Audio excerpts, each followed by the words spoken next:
Assalamualaikum warahmatullahi. Bismillahirrahmanirrahim. Alhamdulillahirabbil alamin. Nahmaduhu wa nasta'inuhu wa nastaghfiruh wa na'udzu billahi min shururi anfusina wa min sayyiati a'malina. Man yahdihillahu fala mudilla lahu wa man yudlilhu fala hadiya lahu. Asyhadu an la ilaha illallah wa asyhadu anna Muhammadan abduhu wa rasuluh. Allahumma salli ala Muhammad wa ala ali Muhammad kama sallaita ala Ibrahim wa ala ali Ibrahim wa barik ala Muhammad wa ala ali Muhammad kama barakta ala Ibrahim wa ala ali Ibrahim fil alamin innaka Hamidum Majid. Amma ba'd. Alhamdulillah, kita bersyukur kepada Allah dapat lagi bersama-sama untuk kita meneruskan tajuk pengajian kita berkenaan dengan tafsir, dan kita dalam surah Al-Baqarah, dan kita sampai pada minggu yang lalu pada ayat 125 sampai 128. Dan kita bincangkan, dan konteks kita bincangkan sekarang masih lagi berkaitan dengan tajuk penafian Allah Subhanahu Wa Taala kepada Bani Israel, dakwaan mereka, agama pegangan Bani Israel sekarang ni, Yahudi ni dan Nasrani, adalah daripada Ibrahim dan juga keturunannya. Bahkan ini sequence macam saya keterangkan itu dalam tajuk Allah Taala, kenapa Bani Israel ini tak layak jadi khalifah. Allah Taala letakkan 4 benda dalam tu. First, Allah Ta'ala cerita start daripada ayat yang ke-40 sampai ayat juzuk kedua tu, sampai Sayaqul Sufaha tu, sebelum Sayaqul Sufaha tu, di situ, sampai situ, daripada 40 sampai juzuk kedua tu, ayat nombor apa saya ingat, ya, sampai ayat yang ke Sayaqul Sufaha tu, di situ sebenarnya datang 4 tajuk. Tajuk pertama yang kita bincang dulu, Allah Ta'ala ungkit pada Bani Israel apa Allah Ta'ala bagi. Belahkan lautan, turunkan makanan, payung dengan awan dan sebagainya. Pecah nak minum air tengah padang pasir pun dia keluarkan dia keluarkan mata air daripada batu yang tak batu diketukkan tongkat, keluar mata air. Dan lepas tu Allah Ta'ala cerita berkenaan perangai mereka dengan Musa, yang mereka tolak Musa, suruh sembelih lembu, diorang tolak, diorang lawan dan sebagainya. Musa kata A, dia kata B. Okey, kemudian Allah Ta'ala datangkan dengan kisah mereka dengan Rasulullah. Dan terangkan Rasulullah SAW ni, mereka tahu Rasulullah SAW, kenal Rasulullah SAW. Bahkan mereka dahulunya minta dimenangkan dengan kitab akhir zaman, itu Al-Quran. Bila datang kitab berkenaan, datang Rasulullah, mereka lari, mereka tolak. Bahkan itu sebab kenapa rahib-rahib di kalangan orang-orang Yahudi ni masuk Islam dalam keadaan mengetahui Muhammad Rasulullah. Mereka soal jawab. Itu yang ketiga. Yang keempat, dan sekarang kita tengah masuk ni, mula dengan ayat yang hari tu, wa idh batala Ibrahim rabbuhu bikalimatin fa'atammahun. Start ayat berkenaan sampai nanti sampai juzuk kedua punya permulaan berkenaan dengan tajuk Allah Ta'ala nak menafikan daripada Bani Israel ini, Yahudi dan Nasrani, dakwaan mereka bahawa apa mereka amalkan dan juga ajarkan adalah daripada tunjuk ajar Ibrahim dan Ismail. So jadi kita bincangkan hari itu, kita dah ambil berkenaan dengan wa iz ja'alnal baita mathabatan lin-nasi wa amna, dan ingatlah kita mana kami telah jadikan bait, itu Baitullah ini, sebagai masabah, tempat ulang alik manusia. Manusia sentiasa ingin nak patah balik kepadanya, dan juga tempat keamanan. So anybody yang pergi kepada Mekah, still dalam diri rasa nak pergi sekali lagi. Walaupun dah pergi, nak pergi juga. Okay? Kemudian kita kata tak ada kerja, jemu tu tidak ada. Dan juga kemudian Allah Ta'ala kata aman. Pasal orang sekeliling tu kena colek dan sebagainya. Orang di kawasan Makkah tu tak ada dalam kawasan tanah haram tadi dijaga oleh Allah Subhanahu Wa Taala. Even barang kita tak ada siapa ambil pun sebenarnya. Dia kata salah letak, tersilap letak, jadi. Tapi kalau dia kata intentionally orang nak ambil itu jarang sangat. Itu cerita luar tanah haram mungkin berlaku, dalam tanah haram takkan berlaku. Pasal Allah Ta'ala jadikan benda tu sebagai penjagaan. Dan makan kita kata orang sesat pun jumpa. Ada makcik tua kan, saya ingat saya pergi bulan 3 tu, makcik tua ni dia celit tak boleh baca, dan dia hilang. Macam dia orang kelang kabut cari, tak apa nanti jumpa. Jangan orang hantar dia datang. Setiap kali dia hilang yang sesat kan, dia setiap kali dia pergi, dia merajuk dengan orang yang bawa dia. Pasal orang tu tertinggal. Actually bukan orang tu saja tinggal, tengah ramai-ramai keluar lepas isyak tu, jadi macam dia tertinggal. Agaknya dah kepala semua nampak kain telekung putih kan, tak perasan dia ikut kepala siapa. Sampai tengok dia hilang. Lepas tu kelang kabut semua mencari. Lepas saya kata balik makan dulu. Lepas tu dia pukul berapa nanti ada orang datang hantar dia sampai ke hotel. Jadi lawak lah. Kita kata benda, maksud dia tak ada siapa yang akan tak terjaga. Allah Ta'ala jaga. Kalau kita tamu Allah Ta'ala tak akan persiakan kita. Tu ingat macam tu je. Dia konsep dia Allah Ta'ala amna. Lepas tu Allah Ta'ala kata wattakhidhu min maqami Ibrahim musalla. Itu yang kita kata, yang kita bincangkan pada minggu sebelumnya. sebelum minggu lepas kita ambillah daripada tempat makam Ibrahim tadi sebagai tempat solat. Itu arahan Allah Taala dengan saranan daripada Umar bin Khattab radhiyallahu anhu. Bila ditanya pada Rasulullah, dia kata, Rasulullah, bukankah ini tempat berdirinya bapa kita Ibrahim ketika bina Kaabah dahulu? Rasulullah kata ya. Lepas tu Umar kata, wahai Rasulullah, kenapa kita ambil tempat ni sebagai tempat solat? Maka turun Al-Quran, wattakhidhu min maqami Ibrahim musalla. Jadi maksud di makam tadi, makam Ibrahim bukan kawasan tanah haram seluruhnya, tapi tempat berdiri Ibrahim yang sampai sekarang ni. Dan kita kata berdasar pada apa yang dinyatakan oleh Ibnu Katsir, dianjakkan, asal kedudukan dia bersebelahan dengan pintu Kaabah. Kemudian dianjak ke belakang pada zaman Umar bin Khattab radhiyallahu anhu untuk bagi ruang untuk orang bertawaf dan sebagainya. Jika tidak macam zaman kita sekarang ni, bayangkan dekat situ orang solat, agak-agaknya siapa nak tawaf? Mula pijak kepala dan sebagainya, bahaya So, jadi untuk keselamatan, Umar bin Khattab punya tindakan tadi diterima pakai, dan para sahabat bersetuju dengan tindakan beliau. Pasal makam itu masih lagi makam. Mana tempat berdiri Ibrahim tadi bukan tempat kubur tau. Banyak orang salah faham makam ni. Bahasa Melayu ni actually makam macam makam diraja kan. Makam ni tempat berdiri atau tempat tinggal. Tempat mukim dipanggil. Tapi problem sekarang ni ada orang ingat dia kata makam ni tempat persemadian. Persemadian. Jadi kita yang itu. Sedangkan dalam istilah yang digunakan kat sini, kubur-kubur lah. Kubur Nabi, tak gunakan makam Nabi. Okey. Tapi orang kita gunakan makam Rasulullah dan sebagainya. Makam ni actually tempat menetap ikut istilah dia. Cuma kita tak gunakan dalam bahasa Arab. Dalam bahasa Arab kubur. Qabru Rasulullah. Walaupun Rasulullah tetap kita panggil kubur juga. Kita raja panggil makam itu penggunaan kita. Jadi yang makam dimaksudkan itu adalah tempat berdiri Ibrahim ketika membina Kaabah. Mana dia berdiri atas batu berkenaan, kemudian Ismail akan hulur batu, dia akan susun sampai penuh. Mana pusingan dia, setiap kali selesai satu peringkat, dia akan pergi ke tempat lain, dia alihkan batu berkenaan.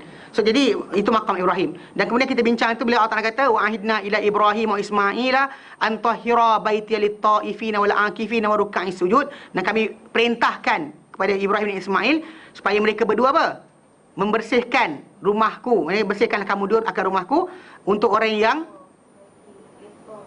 taifin, orang bertawaf, wal akifin, orang yang iktikaf. Dengar, kita terangkan itu kan, maksud taifin orang yang datang dari luar, akifin orang yang menetap tinggal di Mekah. Dua-dua sekali kena. Meaning tu kena dua-dua sekali.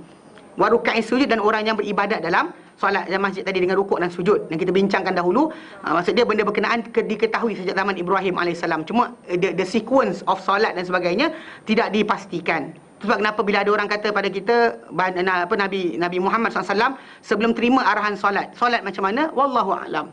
Jangan pening kepala. Bahaskan solat cara milah Ibrahim. Mana cara dia? Tak tahu.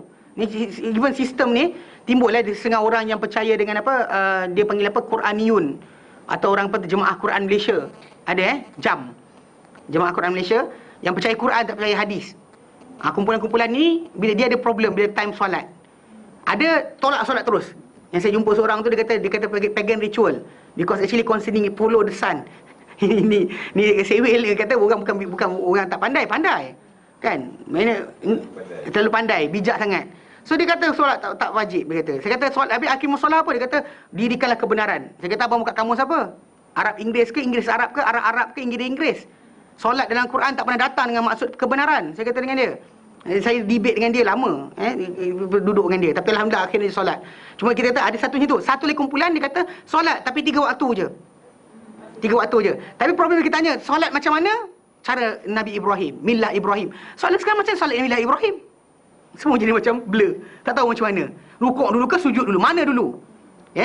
Jadi kita kata konsep ni kena faham betul-betul. Mana kita hanya solat cara Muhammad SAW. Mungkin Ibrahim AS ada cara ibadat dia, tapi kita hanya ikut cara yang Rasulullah ajar kita.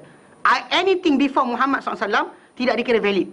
Even though mungkin ada, tapi still tidak dikira terima. Wallahu ta'ala alam tentang cara mereka. Pasal kita hanya ditanya berkenaan dengan apa Rasulullah ajar kita buat ke tidak. Kita akan ditanya berkenaan dengan apa dalam diorang buat, pasal tak ambil tahu. Orang tak pernah persoalkan. Bahkan dari sisi orang-orang ahli kitab zaman sekarang ni, solat mereka ada cara sepatutnya, tapi diorang tak solat pun. Macam puasa dan sebagainya. Isa AS ketika dia membesar ataupun berdakwah dan sebagainya, sebelum dia menerima risalah menjadi diperintah untuk menyampaikan, dia menjadi seorang yang memang beramal dengan amalan Musa AS. So dia memang beramal cara Musa, solat cara Musa dan sebagainya. Tapi kita tahu cara berkenaan, kita diamkan saja. Baik.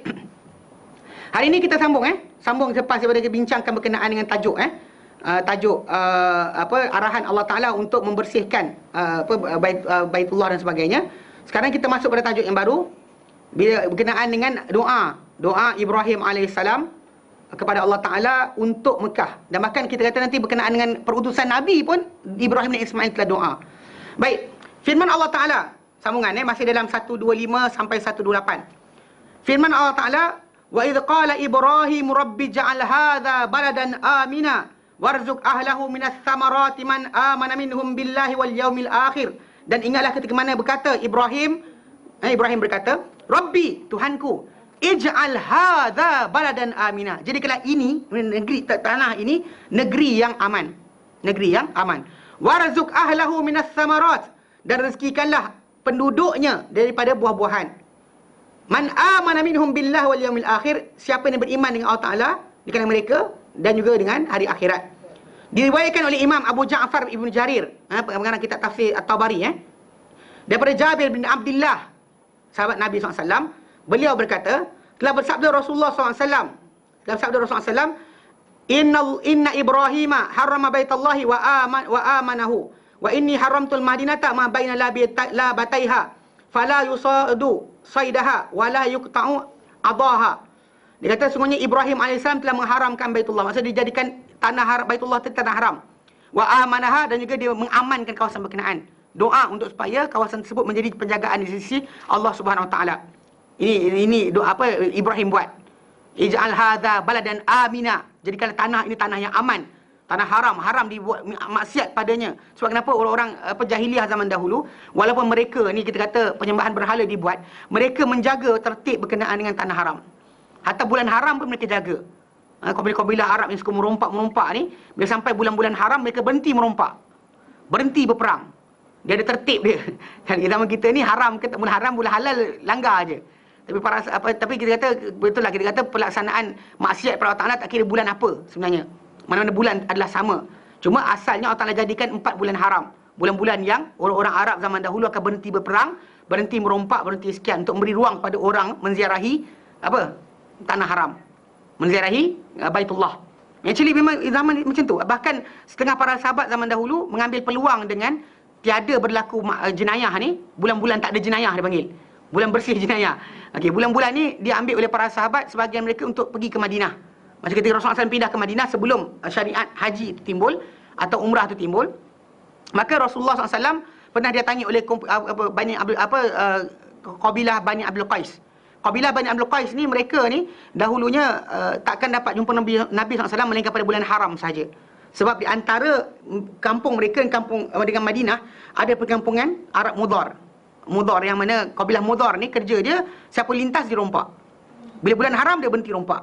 Maka dengan sebab berkenaan para sahabat ambil peluang jumpa Nabi SAW pada bulan haram juga. Ya. Jadi bila dalam tajuk ni tadi Ibrahim alaihissalam Nabi kata telah mengharamkan Baitullah wa amanahu, dan juga menjadikan dia aman. Mana maksud dia siapa masuk dia aman. Wa man dakhalahu kana amina.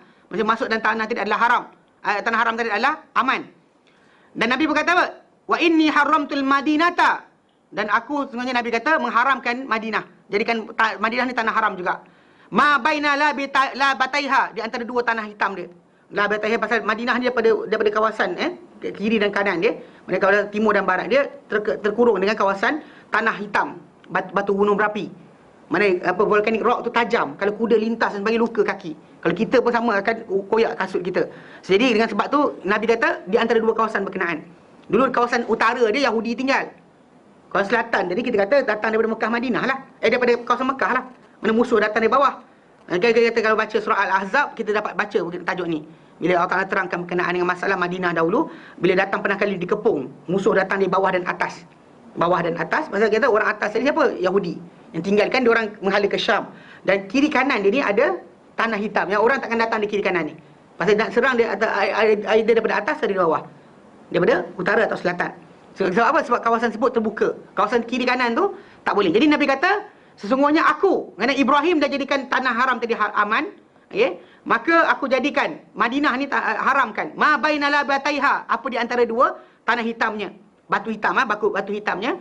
Fala yusadu saidaha, maka tak diburu buruannya. Mana binatang buruan di Madinah tak diburu. Kalau nampak apa arnab ke lari belakang bukit, jangan kejar. Ni kadang ada orang kita ni pergi kejar. Jangan. Wala yuqta'u adaduha. Dan adahuha. Dan takkan dipotong ranting-ranting dia. Patah-patah pokok dan sebagainya adalah haram. Dan bahkan kita kata denda dia sama seperti tanah haram Mekah. Kalau Mekah kita jumpa binatang kita bunuh, kita kena denda. Denda berkenaan tengok binatang kita bunuh tu besar mana. Kalau kita bunuh gajah, siap.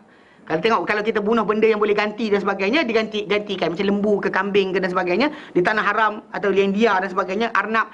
Apa senilai dengannya akan kita gantikan. Ikut nilai benda berkenaan. Maka ditentukan oleh kerajaan tempatan dia lah. Faham So konsep dia, kawasan berkenaan tak boleh patahkan, tak boleh congkil, tak boleh sekian. Sesuka hati kita. Faham? Mana kalau nak makan apa, pergi pasar. Bawa dari luar. Nak tangkap binatang liar situ, takkan dibenarkan. Okay, sepanjang masa. Okay, sepanjang masa. Luar ada waktu berkenaan, on the way berjalan. Pasal tanah haram tadi, hak tanah yang di mana diharamkan patahkan ranting sekian sebagainya. Kecuali ada kayu-kayu tertentu untuk bersihkan mulut tu Nabi benarkan. Ada pun yang lain Nabi tak benarkan. Yang kita suka hati kan. Korek ini, baling itu, jangan pun pasal. Kan kena denda. Walaupun luar daripada ihram. Walau luar ihram, tahu tak? Bukan dalam ihram je, dalam ihram tu kena dam kerana ihram. Ni luar ihram, kalau kita buat juga pun kena. Faham? Denda dia dah ditetap oleh kerajaan dia lah. Kerajaan tempatan dia lah. Memang dia, kita buat aduan lah. Benda tu ada aduan dia. Kita tak, jangan buat, kalau kita bunuh benda berkenaan, kita kena cari orang, kena cari pada kerajaan tempatan dia buat aduan. Kita telah bunuh benda-benda tertentu. Kita kena mengaku lah. Benda itu tanah haram di sisi Allah Ta'ala. Kalau kita merompak orang, kita tak mengaku pun orang tak tahu. Contoh macam merompak lah kan, kita rompak orang. Kalau kita tak serahkan diri dan sebagainya, orang tahu tak? Tak tahu kan, kita tutup muka, mana orang tahu? Jadi sekarang ni masalah cara kita nak pulangkan harta dan sebagainya, nak diperbaiki balik dengan cara tadi. So macam bunuh binatang di tanah haram, cari pengawas setempatan dia untuk tentukan apa denda yang kita kena bayar. Faham? Dia jangan main-main suka hati je. Dah nampak sekian kejar. Binatang ni kalau dia kata luar daripada ihram, kalau nyamuk gigit tepuk silakan, tak ada masalah. Benda-benda pest ni tak kira benda-benda pest macam lipas dan sebagainya tak kira. Yang dikira adalah benda-benda yang binatang apa? Contoh macam arnab dia, rusa dia ke dan sebagainya. Atau dog dia ke. Dog dia kan, ni beri cari dog Mekah. Jangan buat pasal tanah haram, anda kena denda. Tahu? Dog, jawab. Jawab dog tu. Okay? Jadi Nabi kata aku pun haramkan juga. Mana macam haramnya tanah, haram Mekah, maka haram Madinah pun panggil tanah haram juga. Faham? Jadi dengan jaga benda tu. Diriwayatkan oleh Imam Muslim dan Nasa'i. Dan dalam mereka Ibnu Jarir, itu At-Tabari juga. Daripada Abu Hurairah radhiyallahu anhu, beliau berkata, telah bersabda Rasulullah SAW, Inna Ibrahim kana Abdullahi wa khaliluhu. Kana Abdullahi wa khalilahu. Sungguhnya Ibrahim AS dahulu adalah hamba Allah dan juga kekasihnya. Wa inni Abdullahi wa rasuluhu. Dan sungguhnya aku ini adalah hamba Allah Ta'ala dan utusannya. Wa inna Ibrahim, dan sungguhnya Ibrahim dahulu harrama Makkah. Dia mengharamkan, menjadikan haram Mekah. Mana haram dibuat maksiat atau sebagainya. Mekah, mana tanah haram tadi hadirkan apa? Tu binatang buruan pun tak boleh diburu, pokok pun tak boleh dipatahkan. Wa inni haramtul Madinata ma baina la bataiha. Aku haramkan Madinah apa di antara dua batu hitam dia tu. Dia kata adaha wa saidaha, pokok-pokok dia dan juga apa binatang buruannya. La yuhmalu fiha silahu liqital, dan tidak dibawa padanya senjata untuk berperang. Wala yuqta'u minha syajaratun illa li alfi ba'ir, dan tidak dipotong daripadanya pokok melainkan untuk apa? Untuk makanan bagi unta saja. Atau untuk saja potong tak boleh. Alful ba'ir mana untuk apa? Untuk makanan unta tu dibenarkan. Lebih lain dia berkenaan kalau unta makan tak apa. Kalau dia kata kita sendiri yang potong ke suka hati, gigit-gigit ke saja kan, boring tengok pokok tu, kita patahkan, siap. Okey. Dan ini adalah jalan periwayatan yang satu saja dan bukan daripada Kutubus Sittah. Dari Kutubus Sittah tadi yang asal atas tadi. Dan asal hadis ini dalam Sahih Muslim dari bentuk yang lain daripada Abu Hurairah radhiyallahu anhu, beliau berkata dahulunya manusia bila melihat pokok buah yang pertama mereka datang bawa jumpa pada Rasulullah SAW. Rasulullah SAW akan ambil buah berkenaan. Pokok mula buah keluar, mana nak dia bawa jumpa Nabi SAW, buah yang pertama. Okey, lalu baginda akan mengambil buah berkenaan dan Nabi akan berdoa, Allahumma barik lana fi thamarina. Fi thamarina. Ya Allah, berkatilah kami pada buah-buahan kami. Wa barik, dan berkatilah barik lana, dan berkatilah kami fi madinatina, pada Madinah kami. Wa barik lana fi sa'ina, dan berkati kami pada cupak kami. Wa barik lana fi mudina, dan juga berkati kami pada sa' ni gantang. Mud ni. Satu sa' gantang cupak tu 4 mud. 4 kali ni satu tu. Dia bukan dalam 2 kilo 400 gram. Pasal satu ni bersamaan dengan 600 gram. Ni bukan satu kati. Satu sa' bersamaan dengan 4 ni. 6 kali 4 24. 2,400. Tu yang jadi kita bila bayar apa? Bayar zakat fitrah, pasal Nabi suruh keluarkan sa' min tamr, sa' min syair, sa' min dan sebagainya. Mana satu gantang daripada benda tersebut. So kita keluarkan dengan jumlah berkenaan, tahu. Kalau ini satu mud ni satu. Ini satu. Ini dalam 600. 4 kali ni baru satu sa' yang Nabi perintahkan. Maka Nabi kata, ya Allah, berkatilah untuk kami pada sa' kami, pada gantang kami, wa barik fi mudina, dan berkati kami pada mud kami. Ini sukatan untuk kami ni. Allahumma inna Ibrahima abduka wa khaliluka. Ya Allah, sungguhnya Ibrahim itu adalah hamba engkau dan kasih engkau. Wa nabiyuka, dan juga nabi engkau. Wa inni, dan sungguhnya aku abduka wa nabiyuka. Aku juga abduka wa nabiyuka. Aku pun hamba engkau dan nabi engkau. Wa innahu da'aka li Makkah. Dan sungguhnya dia itu Ibrahim AS doa kepada engkau untuk Mekah. Wa inni ad'uka lil Madinati. Dan aku doa kepada engkau ya Allah untuk Madinah. Kaifa bimithli ma da'aka li Makkah, dengan serupa apa yang Ibrahim doa kepada engkau untuk Mekah. Wa mithlahu ma'ahu, dan bersamanya seperti itu juga. Mana apa yang bersama didoakan untuk Mekah, macam tu juga aku nak untuk Madinah. Okey. Kemudian Nabi mendoakan Nabi mendoakan Aswad bin Walid. Lalu Nabi berikan kepadanya tamar, buah berkenaan. Kemudian Nabi bagi pada sahabat tadi. Sebab Nabi doakan keberkatan, kemudian Nabi berikan. Tapi yang kita nak fahamkan tadi dalam hadis Sahih Muslim ni, Nabi ada doa berkenaan dengan tajuk apa Ibrahim minta untuk Makkah, Nabi minta juga untuk Madinah, termasuk masalah haram tadi. Itu kita dua tanah haram, itu tanah haram Makkah dan tanah haram Madinah. Bila jadi tanah haram Madinah, selepas doa Nabi sallallahu alaihi wasallam berkenaan dengan tajuk tanah haram Madinah ni juga adalah tanah haram, Maksudnya jangan kita buat apa penghormatan kita beri pada Mekah, buat juga di Madinah, Dan Ibnu Jarir At-Tabari telah meriwayatkan daripada Rafi' bin Khadij. Beliau berkata dalam sabda Rasulullah SAW, Inna Ibrahim harrama Makkah. Sebenarnya Ibrahim AS telah mengharamkan Makkah. Wa inni uhrimu ma baina labataiha, dan sebenarnya aku mengharamkan apa di antara dua batu hitam di Madinah ini. Dan bersendirian mengeluarkan hadis ini siapa? Imam Muslim. Kemudian Hafiz Ibnu Katsir telah menceritakan hadis-hadis banyak di sini daripada Anas, daripada Sahihain, daripada Abdullah bin Zaid bin Asim, daripada Bukhari Muslim juga, daripada Abi Sa'id Al-Khudri, daripada Sahih Muslim. Kemudian lepas disebut hadis-hadis berkenaan dengan pengharaman Madinah ini, kemudian beliau berkata, dan hadis-hadis mengenai pengharaman Madinah cukup banyak.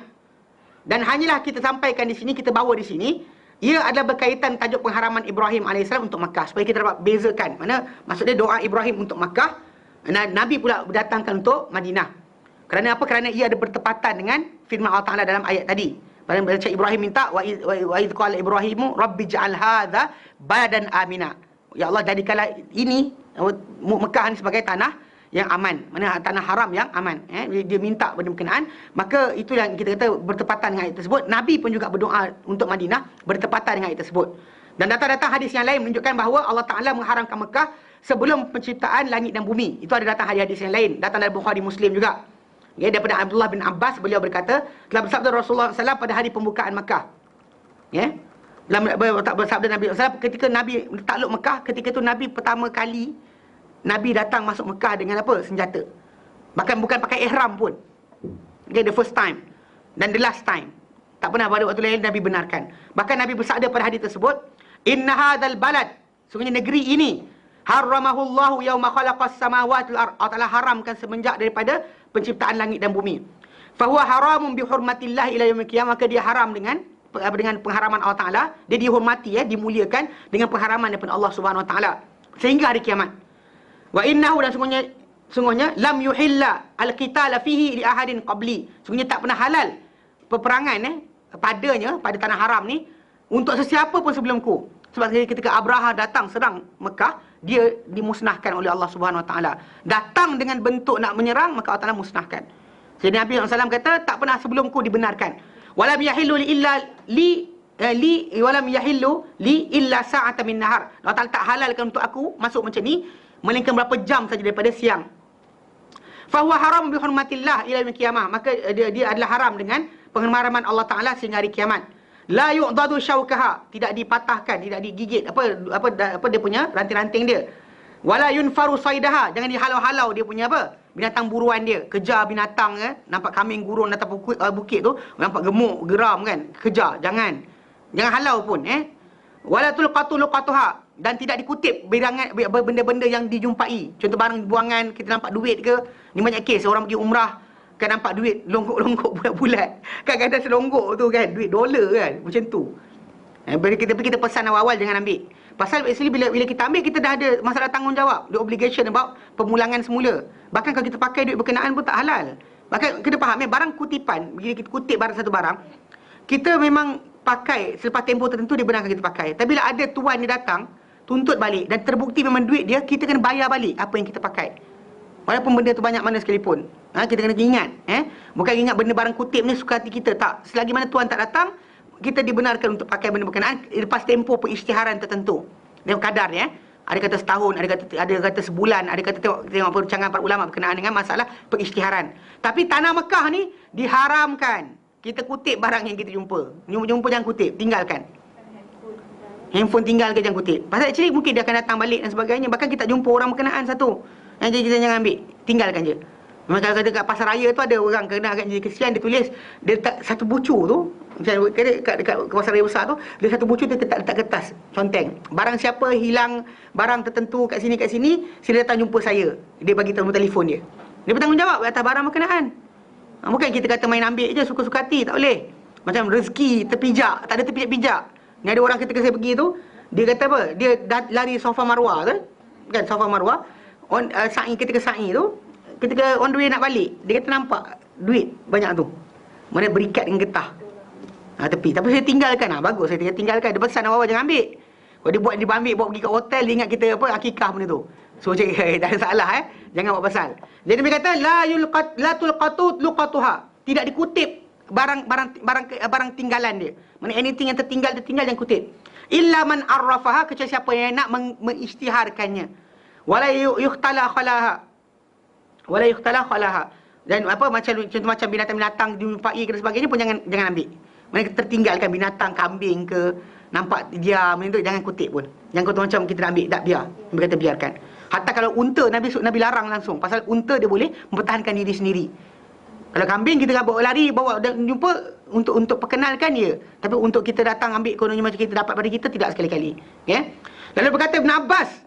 Lalu berkata Abbas, bapa saudara Nabi SAW berkata, Ya Rasulullah, illal idkhir. Mana kecuali idkhir. Idkhir kerana apa? Kerana ia adalah untuk nyalakan api dalam rumah kami. Nabi kata ilal idkhir. Ada ranting-ranting kecil tu yang untuk bakar ketika semula nak basang api, dia akan pakai benda tu dulu. Maka itu jadi benarkan. Dan lafaz Muslim, dan daripada Abu Khari Muslim, ada daripada Abu Hurairah pula lafaz yang lain. Jadi kita kata ini, jadi apabila diketahui ini, maka tidak ada penafian di antara hadis ini dengan hadis yang lain yang Allah Taala haramkan Mekah pada hari ciptakan langit dan bumi. Kerana contoh macam kita kata di antara hadis-hadis yang menunjukkan pada Ibrahim AS yang mengharamkannya. Tak ada sebarang percanggahan. Pasal kita kata ada benda tu Allah Taala start daripada penciptaan langit bumi, cuma memberitahu pada manusia berkaitan tanah itu tanah haram siapa? Para anbiya lah. Para anbiya. Mungkin dah lama ditinggalkan pengetahuan tersebut sampai pada Ibrahim diperingatkan balik. Macam juga ibadat haji. Ibrahim AS zaman dia dah ada, tapi masalah nak ingatkan balik apa? Nabi SAW yang peringatkan. Betul Nabi kata khudhu anni manasikakum, ambil daripada aku ibadat haji kamu. Mana Nabi tunjukkan, maka benda tadi itu yang kita kata ambil. Pasal mungkin dah dilupakan benda tersebut. Macam masalah tanah haram tu haram pun memang dilupakan. Jadi diperingatkan balik oleh para anbiya satu demi satu. Dan termasuk Ibrahim dan juga Nabi Muhammad SAW peringatkan tanah itu sebagai tanah haram. Mana kalau siapa yang belajar berkenaan sirah kisah hidup, kisah kelahiran Nabi SAW, akan baca kisah ni berkenaan dengan bacaan tanah haram tu dahulu, banyak kali timbul tentang ia adalah tempat yang tak akan diserang oleh musuh. Kerana mereka bimbang tentang kehormatan rumah Allah Taala di situ. Hatta Abrahah ketika dia dilanggar tu, dia mengingatkan bahawa orang-orang Mekah asalnya akan pertahankan, tapi orang Mekah lari semua ke bukit. Dia pelik. Tapi macam bila Abdul Muttalib datang nak ambil unta dia yang ditangkap oleh Abrahah di tengah perjalanan, Abraha kata pada dia, engkau hampakan aku. Engkau datang tadi, aku tengok badan engkau, rupa engkau, aku rasa gerun nak perang dengan engkau. Tapi bila engkau datang minta unta je, aku nak musnah ke tempat ibadat engkau tak sikit pun rasa gusar. Jadi Abdul Muttalib jawab apa? Dia kata, innama ana rabbul ibil. Aku ni tuan unta je. Boleh baik dan rumah tu ada Rabb, ada tuan dia sendiri. Yahmi dia akan lindungi. Mana dia sendiri dah tahu. Mana orang-orang Mekah sendiri dah tahu berkenaan rumah tadi tak boleh dikehendaki padanya dengan keburukan. Sebab kenapa sampai Abraha dimusnahkan, kisah tadi diulang-ulang sebut kepada apa? Kepada semua orang. Semua orang tahu berkenaan penghormatan yang diberikan Allah Ta'ala kepada rumah Allah Ta'ala tadi. Dan Allah Ta'ala sebut di sini macam kita terangkan hari itu, bila Ibrahim AS relate diri dengan berkenaan, Bani Israel yang kata diorang adalah anak cucu Ibrahim AS, beramal dengan ajaran Ibrahim, tapi tak agungkan Baitullah, dia masalah.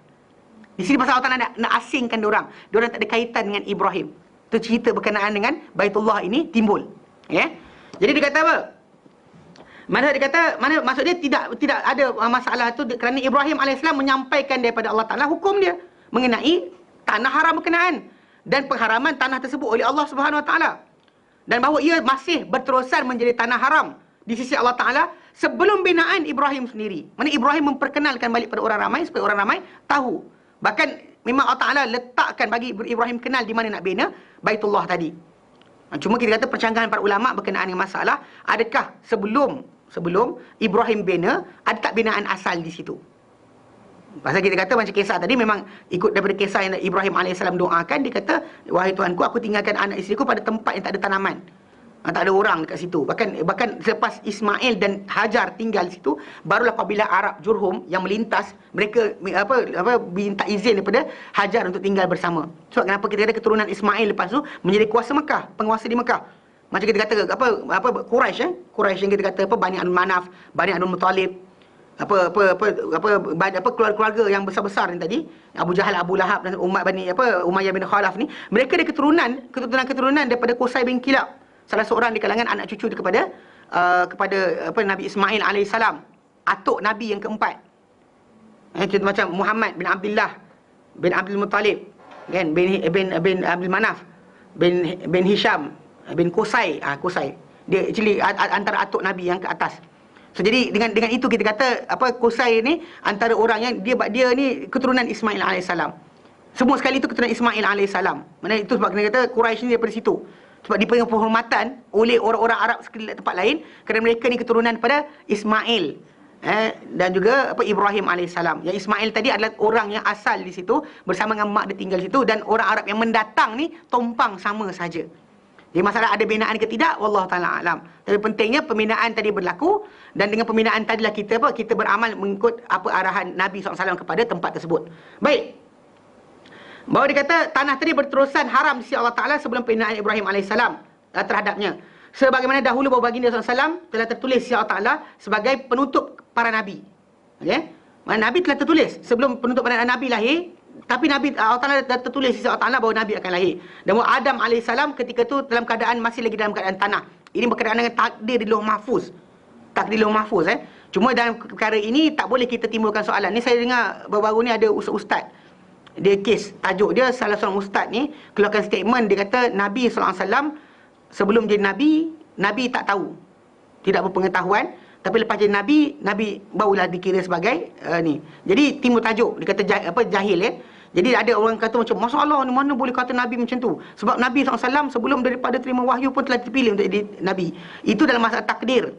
Mana Nabi SAW tadi, dia perkenal pada kita selepas mana dia terima wahyu. Sebelum terima wahyu tadi, ikutan perangai tingkah laku dia atau apa yang dia buat, contoh macam kahwin dengan janda, bukan menjadi ajaran Islam. Jangan siapa-siapa kata kahwin janda itu sebagai apa? Sunnah Rasulullah SAW. Faham tak? Maksud dia bukan sunnah galakan lah. Dia kata pasal Nabi SAW sendiri ikut mulut dia kata tazawwaju halla bikra. Bila dia kata jumpa dengan Abdurrahman bin Auf kahwin, dia tanya soalan, dia kata, "Mahyam, kau kahwin ke?" Dia kata, "Na'am ya Rasulullah." Nabi kata, "Anak dara ke janda?" Kawan tu kata, "Janda." Pasal dia ada sebab dia, pasal nak jaga adik-beradik perempuan berkenaan. Pasal dia kata para sahabat dahulu kahwin kerana lebih tu tadi kahwin ni dia fikir berkenaan masalah tanggung-menanggung tadi. Pasal ada sahabat-sahabat yang mati dalam peperangan. So jadi isteri tertinggal tak ada siapa jaga, dia kahwin untuk menjaga kebajikan wanita berkenaan. So jadi dalam tajuk tadi Abdurrahman bin Auf bila dia kahwin, Nabi kata Mahyam, kata ya. Lepas dia kata dara kan, janda kan dara. Dia kata janda. Lepas tu Nabi kata halal bikra. Kenapa tak kahwin dengan dara? So lafaz hadis Nabi tadi itu galakan. Faham tak? Tapi ada pun perbuatan Nabi SAW kahwin dengan Khadijah sebelum daripada menjadi Rasul, tak boleh kita kira. Bahkan dalam Al-Quran Karim memang Allah Ta'ala sering menyatakan. Contoh macam itu adalah kisah. Allah Ta'ala sebut berkenaan kisah Yusuf AS. Mana sebelum Allah Ta'ala ceritakan, la ta'lamuha anta wala qaumuka min qabl. Tak tahu cerita ni engkau dan kaum kau sebelum ini. Engkau tak tahu, kaum kau pun tak tahu. Sebelum daripada Allah Ta'ala turunkan Quran, engkau tak tahu. Dan Allah Ta'ala sebut dalam Quran, berkenaan dengan contoh macam dalam surah Ad-Duha. Allah Ta'ala kata apa? Wajadaka dhallan fahada. Dan dapati kamu dahulu sesat, Allah Ta'ala beri hidayah pada kamu. Mana actually kalau ikutkan bukan kerana hidayah Allah Ta'ala, maka takkan Nabi SAW menjadi Nabi SAW. Faham? So jadi yang kita masukkan dalam idea berkenaan dengan apa takdir. Tadi kita masukkan dalam masalah kita nak mingling tajuk benda ni. Memang kita kata memang tak layak lah orang tu kata Nabi dahulu jahil. Pasal memang Allah Ta'ala pilih. Tapi dari konsep ni tadi tak ada kesilapan di situ. Pasal apa? Hanya kerana wahyu. Macam Nabi kata berkenaan dengan masalah amal. Nabi kata aku pun takkan masuk syurga melainkan dengan apa? Rahmat dan juga kelebihan Allah Ta'ala. Bila Nabi kata saddidu wa qaribu, mai dekat-dekat, mai hampir-hampir. Dan Nabi kata wa'lamu, ketahuilah, annahu sungguhnya lan yadkhula ahadakum a'malul jannah, takkan masukkan seorang kamu dalam syurga ni oleh amalan dia sendiri. Dan para sahabat kata, ya Rasulullah, hatta anta, engkau sendiri pun macam tu ke? Kan kau Rasulullah, engkau utusan Allah Ta'ala, engkau dapat wahyu, engkau diberikan kebenaran dalam semua tindakan kamu. Lalu Nabi kata, hatta ana, aku pun tak boleh masuk syurga. Illa, kecuali ayyataghammarillah birahmati minhu wa fadlin, Allah Ta'ala limpah kepadaku daripada kurniaan dia juga rahmat dia. Rahmat dan kelebihan Allah Ta'ala, baru aku masuk syurga. Bukan dengan sebab apa? Sebab kerana dia nak. Ada beza sikit. Ya, faham Jadi kita kata, patah manusia ni seluruhnya bila lahir-lahir, jahil. Allah Ta'ala sebut dalam Quran, surah An-Nahl ayat 78. Allah Ta'ala kata apa? Wallahu akhrajakum min butuni ummahatikum la ta'lamuna syai'a. Allah lah yang mengeluarkan kamu dari perut ibu-ibu kamu. Kamu tak tahu apa-apa. Ini kena pada siapa? Semua. Tapi waja'alakumus sam'a, tak jadikan untuk kamu pendengaran, wal absar penglihatan, wal afidah fuad hati atau akal. Dan dengan tiga alat tadi, la'allakum tashkurun, moga kamu akan bersyukur. Dan Nabi SAW bila dia solat banyak, kan, bila solat banyak, Aisyah kata sampai bekak-bekak kaki. Bila Aisyah kata, Rasulullah, engkau telah diampunkan dosa dan akan datang, kenapa kau buat macam ni? Nabi kata, afala akunu abdan syakura, tak bolehkah aku menjadi seorang hamba yang bersyukur? Dengan konsep tadi, pemikiran tadi. Maksudnya kita tak boleh nak langgar benda berkenaan. Dan problem kita dalam masyarakat kita sekarang ni, bila orang ustaz tu kena serang teruk. Sampai ada orang daripada Jais telefon saya, dia kata, macam mana ustaz? Ni salah ke? Saya kata, saya baca Al-Quran. Saya bagikan pada Al-Quran berkenaan dengan Nabi SAW dan surah Al-Ankabut. Contohnya Nabi Allah Ta'ala kata, ma kunta tatlu min qablihi min kitab. Tidak pernah engkau Muhammad baca sebelum Al-Quran ini sebarang kitab. Wala takhutuhu biyamin, engkau tak pernah tulis dengan tangan kanan kau. Kalau kau pernah buat benda ni, idzal lartabal mubtilun, pasti akan ragu-ragu orang yang nak membatalkan dakwaan kau adalah utusan Tuhan. Dan saya baca Al-Quran yang wajadaka dhalam fahada, wajadaka a'ilam fa'aghna, kan? Mana Allah Ta'ala dapati kau ni sesat, Allah Ta'ala berikan hidayah. Allah Ta'ala dapati kau ni dahulunya tak ada siapa tanggung. Allah Ta'ala kayakan, jadikan kamu ni ada orang jaga. Mana bila mati mak bapak dia, dijaga oleh datuk dia. Mak dia mati, datuk dia mati, jaga datuk dia mati, bapa saudara dia mati, isteri dia mati, penyokong dia mati, dan menjadikan orang Madinah jaga. Nampak tak? Dia sentiasa akan ada orang yang menjaga dia. So itu aturan Allah Ta'ala, kita kata. Dari segi asasnya, tapi maksud dia berkeadaan tidak ada tempat pergantungan, ya, tak ada. Tapi Allah Ta'ala hadirkan orang yang akan gantung, menjadi tempat pergantungan, ataupun tempat yang menjaga Rasulullah SAW. Faham Jadi konsep ni kadang ni sikit, jangan masuk tajuk sebut. Pembalahan kadang pelik. Ustaz pun statement tadi dalam blog ataupun surat atau khabar saya. Jadi kecoh benda ni, panjang cerita. Baik. Jadi dalam tajuk ni Ibnu Katsir berkata, dahulu memang sebagaimana dahulunya Rasulullah SAW telah tertulis di sisi Allah Ta'ala, tertulis di sisi Allah Ta'ala sebagai penutup sekalian Nabi, dan sebenarnya Adam ketika itu dalam keadaan masih lagi dalam keadaan tanah dan juga air. Dalam keadaan basah lagi, tengah-tengah dibentuk ketika dah tertulis bahawa Nabi Muhammad ni akan lahir. Macam kita kata sekarang ni lah, macam anak cucu Adam AS sebelum lahir lagi, Adam dan dikeluarkan kepada Adam untuk lihat anak cucu dia. Dikeluarkan tunjuk depan Adam AS. So konsep dia berkenaan dengan apa yang akan berlaku tadi, macam Nabi SAW. Bila kita cerita berkenaan dengan syurga neraka, apa jalan syurga neraka, ada orang tanya, dah ada orang dalam neraka ke sekarang ni ustaz? Kan Nabi SAW nama dia prophet. Prophet is what? Prophecy ni what? Kan mana beritahu sesuatu yang akan datang. Mana jadi prophet atau profesi tadi, memang seorang nabi tadi ceritakan benda akan datang atau benda telah lalu, yang beri tunjuk ajar pada manusia berdasar pada perkhabaran daripada Tuhan. Jadi kita kata pendapat tadi tak ada masalah. Betul, para anbiya dijaga oleh Ta'ala, ilham mereka, dia punya tindakan mereka terjaga, terkawal. So tak ada yang datang daripada syaitan, semua daripada Allah Subhanahu Wa Ta'ala. Itu beza dia. Jadi tapi dalam masa sama kita kata macam konsep berkenaan dengan contoh macam ada orang dia kata sebelum Nabi Muhammad ada, dia adalah nur. Itu masalah. Actually timbul dalam masyarakat kita, dia percaya Nabi Muhammad ni nabi yang jasad, tapi ketika mana dia sebelum daripada nabi tadi, dia adalah nur. Nur Muhammad dipanggil. Dalam zikir zikir munajat pun Nur Muhammad sallallahu alaihi wasallam. Itu actually zikir tarekat. Dia kata kononnya Muhammad Nur. Betul, datang ada orang tukarlah Nur Muhammad sallallahu, dia datang sallallahu tu. Actually originally tak ada. Okey. Mana actually dia apa Nur Muhammad tadi dibayangkan sebagai macam ni, falsafah Ni daripada apa? Plastik. Plastik daripada apa? Petroleum. Petroleum dia apa? Kita extend lah. Daripada apa? Daripada tanah. Tanah dia apa? So in the end dia kata apa tahu? Mana every substance nak hadir kena ada benda daripada apa derive. Faham tak? Kita nak buat ini kena ada barang dia. Buat ini. Soalan sekarang, semua barang-barang ni, the matter ni datang mana? Ini falsafah. So dia kata datang daripada Nur Muhammad. Itu cerita dia. Nur Muhammad dia apa? Nur Allah Ta'ala. Itulah sekali dalam falsafah orang-orang Wahdatul Wujud dan sebagainya, dia kadang-kadang digabungkan terus. Dan kalau Nur Allah jadi Nur Muhammad, mana barang sama. Dia bagi dia tahu. Dia kata laut kan, ombak, buih. Sama dia tu. Benda satu je. Tu yang dalam poket ada Allah, dalam sekian ada Allah tu. Ni salah faham berkenaan sekian. Ini bukan maksud hadis tersebut. Maksud hadis tadi, aku telah ditentukan jadi utusan Allah Ta'ala. Maksud dia bukan pilihan aku. Bukan choices. Bukan berdasar pada bertapa lama, tak. Itu maksud pengertian hadis Nabi bagi tahu. Bukan maksud dia benda ni macam kita kata kita struggling to be a prophet. You cannot be. Pasal seorang nabi tadi utusan Allah Ta'ala pilih. Bukannya datang dengan sebab dia ni banyak beramal lalu jadi nabi. Tak ada. Di kalangan para anbiya yang memang jadi nabi, kalau ikut asbab dia, orang lain, Harun saja. Harun alaihissalam doa siapa? Musa doa. Waj'alli waziran min ahli Harun akhi. Jadikanlah untukku pembantu daripada keluargaku sendiri. Siapa? Harun, adikku. So dia doa. Jadi Allah Ta'ala jadikan Harun sebagai pembantu dia. Nabi tapi pembantu bagi Musa alaihissalam. Jadi Nabi Harun pun dah dikira sebagai Nabi sebab doa Ibrahim, doa Musa AS. Adapun dalam segi yang lain-lain, semuanya pilihan Allah Subhanahu Wa Taala. Mana satu yang Allah Ta'ala pilih, Allah Ta'ala keluarkan. Bukan kerja kita. Jadi Nabi SAW bila kata, aku ni tertulis sebagai penutup Nabi. Ketika Adam tengah dalam tanah dan juga air, tanah tengah diuli-uli lagi, aku dah telah tertulis sebagai Nabi, penutup. Bukan maksud dia kita kata, Nabi telah wujud sebagai Nur Muhammad. Dia maksud dia apa? Aku tak hari ini adalah maksud apa? Benda ni bukan pilihan. Not the choices. Maksudnya choice Allah Ta'ala saja. Itu Allah Ta'ala pilih. Allah sebut dalam Quran, Allah Allah a'lamu haitsu ja'alu risalatah. Allah Ta'ala lebih mengetahui di mana dia letakkan risalah dia. Risalah ni bukan benda kita kejar.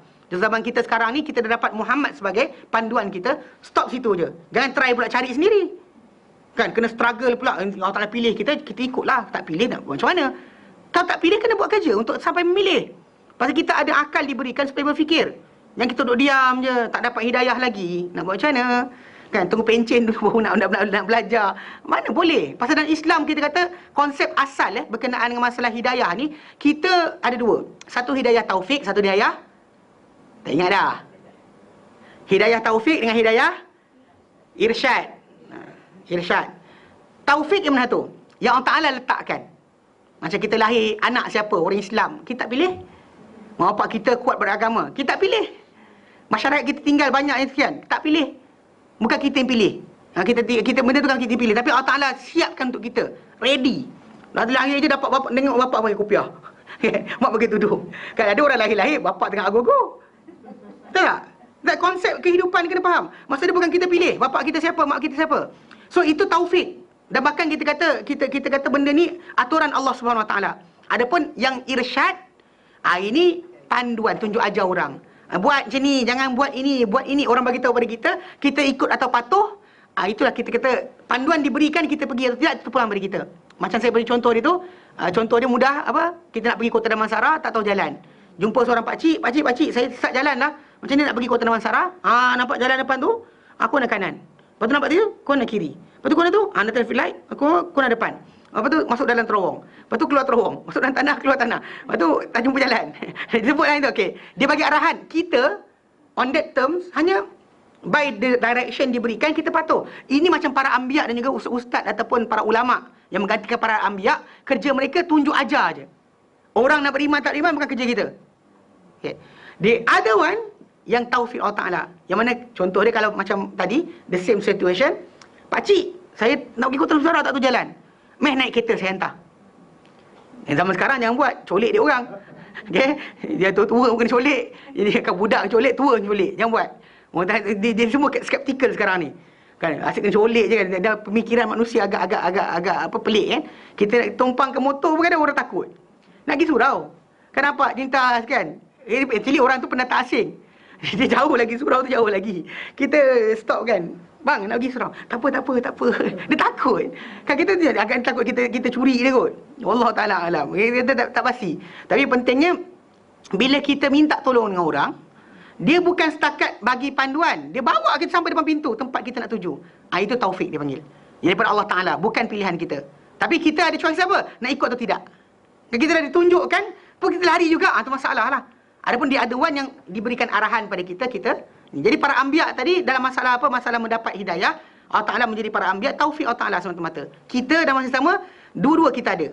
Kadang-kadang taufik Allah Ta'ala, kadang-kadang masalah irsyad ataupun panduan daripada Allah Ta'ala melalui ustaz-ustaz, mungkin mak bapak kita, mungkin kawan kita, mungkin jiran kita. Jangan kita tunggu langit terbelah kemudian berturun cahaya dari langit. Bila tunggu hidayah Allah Ta'ala, tunggu tak turun-turun pun, kita tunggu tak. Maksud dia kadang teguran orang, kena jaga teguran orang, mungkin bacaan buku kita tersedak. Nak tukar tak tukar, kita buat tak tahu. Itu kita langgar irsyad Allah Ta'ala lah. Allah Ta'ala beri irsyad tapi kita tak ikut. Kena faham macam tu. So faham dua konsep tadi. Jadi dia kata apa? Jadi dia kata dan dengan ini dia kata serupa seperti kata-kata Ibrahim alaihissalam. Itu sama seperti firman Allah Ta'ala lepas tu, Rabbana wa ba'ath fihim rasulan minhum. Wahai Tuhan kami, utuskanlah pada mereka, itu pada orang yang tinggal Mekah ini, seorang utusan dari kalangan mereka sendiri. Ayat Al-Quran kejap kita akan sampai nanti. Dan Allah Ta'ala menyahut doa Ibrahim alaihissalam tadi dalam awal-awal berkenaan dengan tajuk apa? Tajuk tanah Mekah tu. Dan di sini Allah Ta'ala jahut seruan Ibrahim alaihissalam, doa dia dengan apa yang telah berlalu daripada ilmu Allah Ta'ala dan juga qadar Allah Ta'ala. Allah Ta'ala berikan kedudukan dia di mana akan berlaku. Dan dalam hadis ini datang bahawa mereka dahulu berkata, wahai Rasulullah SAW, beritahu kami berkenaan permulaan urusan kau. Bila kau ditentukan jadi Nabi? Lalu Nabi berkata, doa dakwatu abi Ibrahim. Aku ni adalah doa bapakku Ibrahim. Wa busyra Isa bin Maryam. Dan aku ni adalah berita gembira yang disampaikan oleh Maryam pada kaum dia. Wa ra'at ummi ka'annahu kharaja minha nur adha'a lahu qusur Syam. Dan telah dilihat telah melihat ibuku seolah-olah daripada dia keluar cahaya yang akan bersinar dengannya seluruh istana daripada Syam. Ini disebut dalam tafsir ayat 139, nanti kita akan baca depan ni sikit lagi. Baik. Jadi doa Ibrahim alaihissalam dia kata apa? Memberitahu Allah Taala beritahu berkenaan dengan Khalil, itu Ibrahim alaihissalam, bahawa beliau berkata, baginda berkata, Rabbi ja'al hadza baladan amina. Jadikanlah ya Allah Tuhan ini, negeri ini, wahai Tuhanku, jadikanlah negeri ini, tanah ini sebagai negeri yang aman. Itu daripada ketakutan. Maka tidak digerunkan akan penduduk dia tak gerun pun. Duduk diam dan selamat je. Dan Allah Ta'ala jadikan perkara tersebut dengan apa? Sehingga syarak dari qadar. Secara syar'i dan qadari. Mana orang ramai jadi dengan ketentuan Allah Ta'ala, macam kisah Abrahah datangnya burung tadi.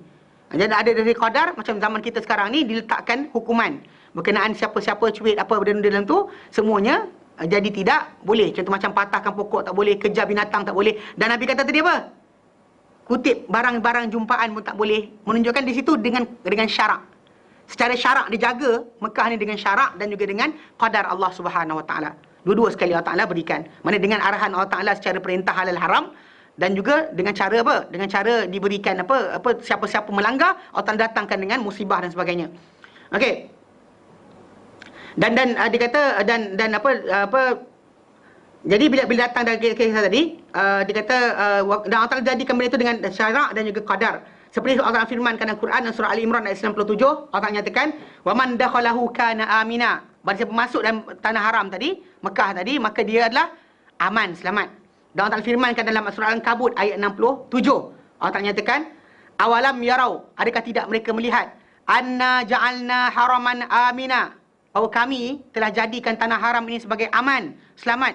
Wa yatakhattafun nasu min haulihim, dan dicolek manusia di keliling tanah haram berkenaan. Dicolek daripada keliling tanah haram.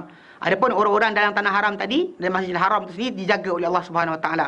Nah, biasa orang hilang tu pergi pasar.